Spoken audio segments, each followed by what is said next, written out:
అందరికీ నమస్తే నొల్లా welcome to సాఫ్ సీదా ముచ్చట. రేవంత్ సర్వే తెలంగాణలో అధికారంలోకి వచ్చేటందుకు కాంగ్రెస్ కు 10 ఏండ్లు పడితే వచ్చిన అధికారాన్ని కాపాడుకోలేక జనంతోటి అక్షింతలేపించుకునేందుకు ఏడాది కూడా పట్టలేదు. అట్లుంటది మరి కాంగ్రెస్ పాలన అంటే అనిపిస్తుండ్రు. అసలు ఈ ఏడాది కాంగ్రెస్ పాలన ఎట్లుంటదని సర్వే పోలు పెడితే జనం ఈ సర్కారు మీద ఎంత విశ్వాసం కోల్పోయినరో తెలుస్తుంది. కష్టపడి ఇల్లు కట్టి తప్పదాగి కాలబెట్టిండట వెనకటోగడు. అగో కాంగ్రెస్ వాళ్ళ పాలన గట్లనే ఉందంటారు చాలా మంది. 10 ఏండ్లు ప్రతిపక్షంలోండి అధికారంలోకి వచ్చిండ్రు. దాన్ని ఎట్లా కాపాడుకోవాలి ఏం కథ. కానీ కాంగ్రెస్ వాళ్ళు వచ్చిన పవర్ను కాపాడుకునుడు కంటే అలవాటైన తీర్ల 10 ఏండ్ల లోటును ఊడ్చుకునేందుకు ఎగబడుతుండ్రు తప్ప పాలన గాలి కిడిచిండ్రని జనమే ముక్కిరుస్తుండ్రు. ఇచ్చిన 6 గ్యారంటీలకు గ్యారంటీ లేకుండా పోయింది. పథకాల అమలు అటకెక్కింది. పాలనేమో గాడి తప్పింది.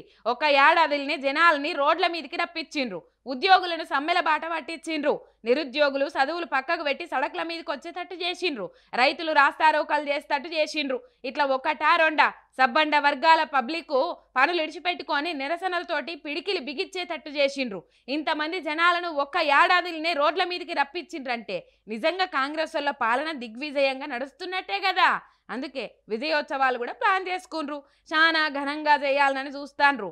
మరి కాంగ్రెస్ వాళ్ళు ఇండ్లలో ఉండవలసిన పబ్లిక్ను పానాదుల మీదకి తీసుకొచ్చిండ్రు కదా. ఇక వాళ్ళ పాలనకు ఎన్ని మార్కులు వేస్తారు?